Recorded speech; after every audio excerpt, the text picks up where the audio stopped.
This is Ashley back with another video. Before we get into the video, like, comment, and subscribe to the channel. Make sure you turn on post notifications. So there has been a lot of scammy predictions in the last few weeks for who will get nominated for the 2024 Scammies. According to the Gold Derby, SZA, Rihanna, Purdue Chicken are all expected to get nominations. And also, we can't forget, the chart-obsessed racists. And for rap, as of right now, okay, because the year ain't over yet, but there is a deadline, and the deadline is earlier than last year. So as of right now, it would be between Nicki and Ice, because they're putting out the most music for rappers. Now, there are male rappers putting out music. Champagne Thickums, he boycotts, unfortunately, so his nominations don't count. NBA Youngboy, he get blacklisted a lot, so you can scratch that out. But they haven't been making as much noise as Nicki and Ice. Female rappers are kind of taking over. Right now, the male rappers don't make as much noise as the female ones. So let me know in the comments, do you feel like the Scammies are going to nominate Nicki this year after she was snubbed last year? Because, allegedly, Ice Spice can get a few nominations. She's been, taking over. And unfortunately, the other female reciters and female rappers haven't been making much noise, okay? Now, the deadline for the 2024 Scammies is a little bit earlier than it was last year. It's in September versus October. So the girls only got 3 months, okay, if they want some scammy nominations, okay? And Nicki and Ice got 2 collaborations. It would kind of suck if Ice win and Nicki never get no Scammies. That would just be a slap in the face. Imagine if Ice Spice wins Best New Artist and Nicki never wins anything. That would be crazy. That would just be insane. But she definitely is going to get nominated for Best New Artist. I can see that, okay?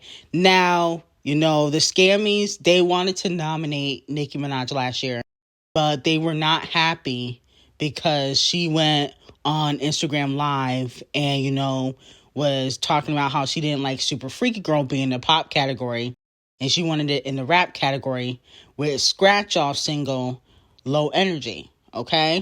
And, allegedly Nicki's label, because they're the ones that send in the music, they do want, Nicki to make amends with the Scammies. So let me know how you guys feel about it.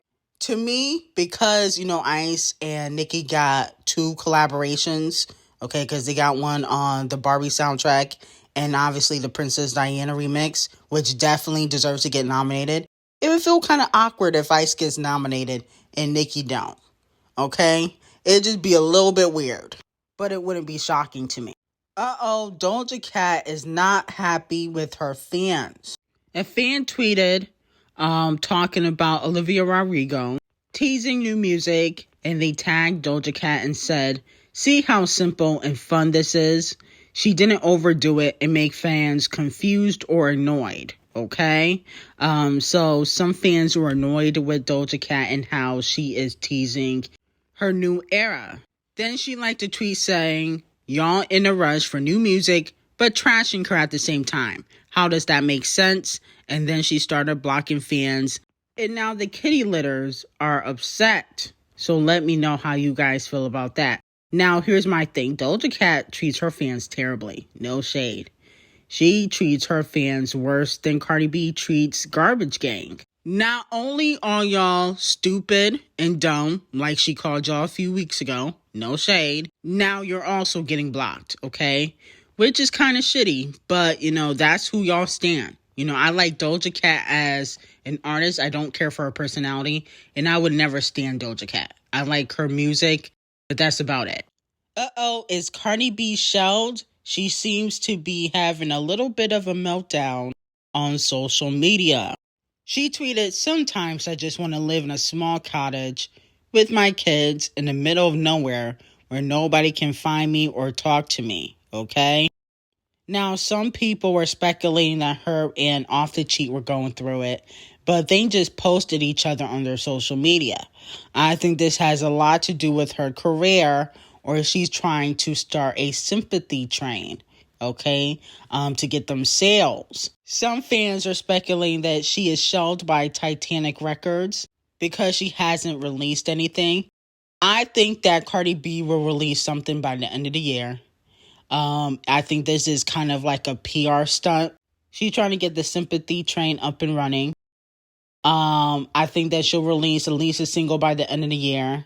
And if that single flops, then her album will be stalled again. Okay? If it flops like hot garbage, then she'll have to start all over again. But I don't think that she's completely shelved because she still got to finish out her contract. She owes Titanic an album. She has no choice but to put out music. This is just, to get people to feel bad for her. So when she drops music, people will support out of sympathy. Meg and Camel Face playing chess. We got to commend them. Okay, we got to give them props. So Megan was spotted out with Romelu Lukaku, okay, who is under Devil Nation, okay. Devil Nation also has a sports department. And so Camel Face allowed Megan to be spotted out with Romelu Lukaku because it would take the heat off of him and Meg. Wow, this was a chess move. Everybody was just talking about, why is Camel Face so giddy around Megan Thee Stallion? Acting like a teenage girl, all giddy and happy just because she went to the Queen Bee concert. I'm not going to get into all of that, okay? He was giddy like he saw Rihanna. But I'm not going to talk about that. To me, this was definitely PR, okay? Her being spotted out with Romelu Lukaku at the wedding. They were seen together, alone, away from everybody. And then another video and picture came out with them at the wedding dinner table, okay?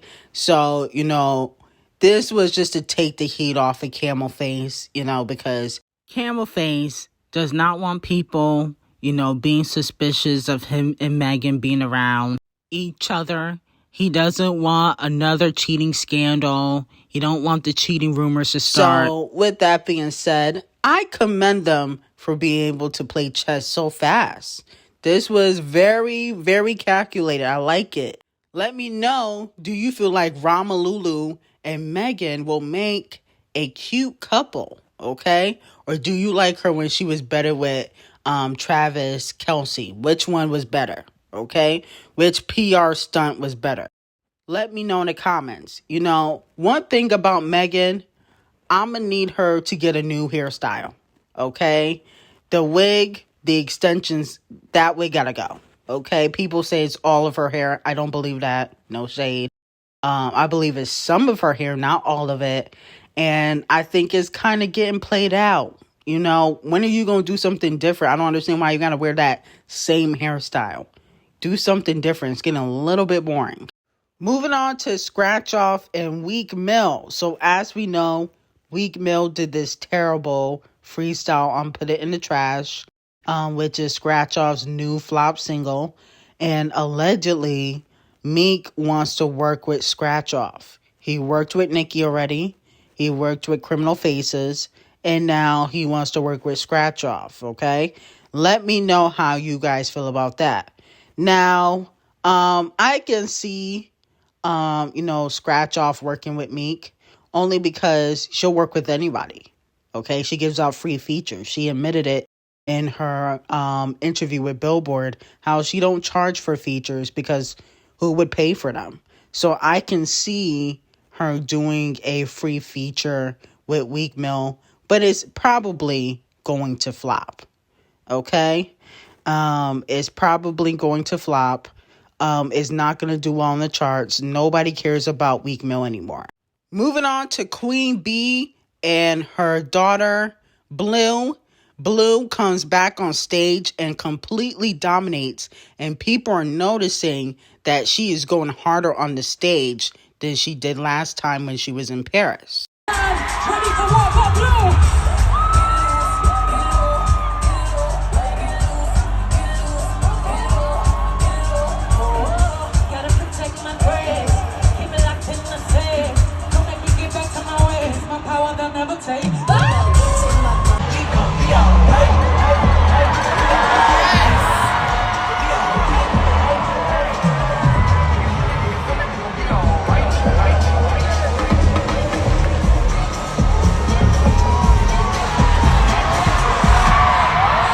Blue is also now credited as a dancer on the Renaissance tour, okay?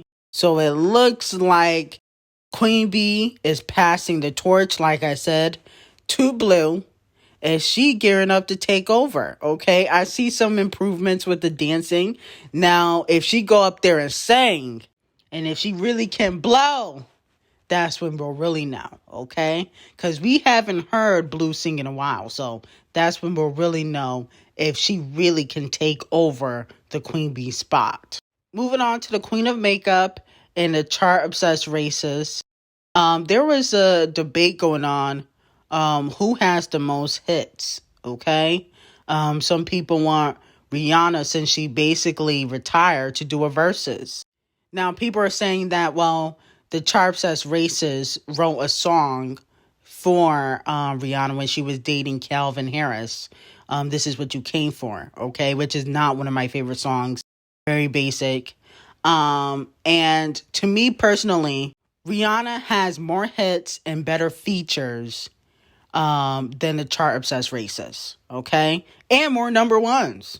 I get it. The chart-obsessed races is continuing to put out, you know, a lot of music, and Rihanna is not. But to me, Rihanna has a better catalog overall. Midnights was boring to me, okay? I didn't care for much of anything on that album, okay? But Anti was fire, okay? Anti had more substance than Midnights, in my opinion. And you can't really compare it because, like, Rihanna is more R&B anyway. She's like R&B pop. You know, Taylor's definitely pop. But Rihanna, if we doing hit for hit, Rihanna gonna win, in my opinion. Let me know how you guys feel about it. I got some new tea on Patreon. Link will be in the description. I will see you guys in the next video, and have an amazing day.